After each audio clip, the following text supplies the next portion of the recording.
Okay, in this video, we're going to solve this problem right here, and we're going to go ahead and use the inverse matrix. And if you're not familiar with this particular method, I recommend checking out the description box first and watch that video. Okay, so if we're going to use the inverse matrix, we need to use a couple of matrix.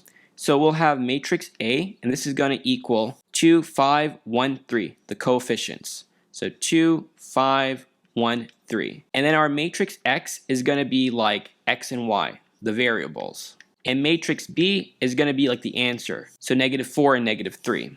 So -4 and -3. So essentially what we're doing is saying matrix A times matrix X is equal to matrix B. Now normally, if you want to get X by itself, you would divide by A, divide by A. But with matrix, you can't divide them. Instead, we have to use the inverse matrix. And so what we're going to say is the inverse matrix of both sides. So inverse matrix A times matrix A times matrix X is equal to the inverse matrix A times matrix B. Now, inverse matrix A times matrix A will give you the identity matrix, but for the most part, we can just cancel it out, and we get matrix X is equal to inverse matrix A times matrix B. Now, we have to deal with getting the inverse matrix. So the inverse matrix is equal to 1 divided by the determinant times the adjugate of matrix A. Now, the determinant isn't bad to get. It's going to equal, essentially this diagonal, 2 times 3, we get 6. We say minus, then we do 5 times 1, we get 5. So the determinant will be 1. At this point, we might as well swap. So we want to get matrix X, this piece right here. So we're going to say we have X is equal to the inverse matrix. We got part of it. So the inverse matrix is 1 divided by the determinant. So we have 1 divided by 1.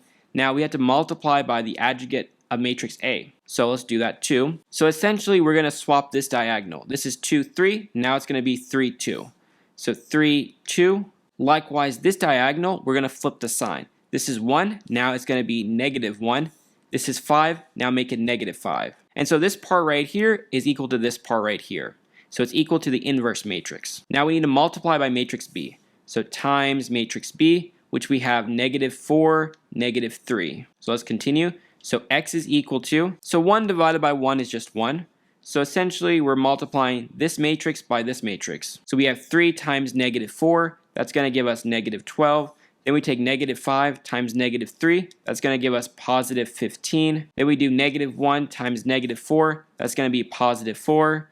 2 times -3, that's going to give us -6. And so right now what we're going to get is 15 minus 12 is 3. 4 minus 6 is -2. And so what we found now is matrix X, which is X value is going to be 3, Y value is going to be -2. And so we can label that. So X is equal to 3 and Y is equal to -2. And it's always a good idea to go ahead and prove this. So we'll plug it in. 2 times 3 is 6. 5 times -2 is -10.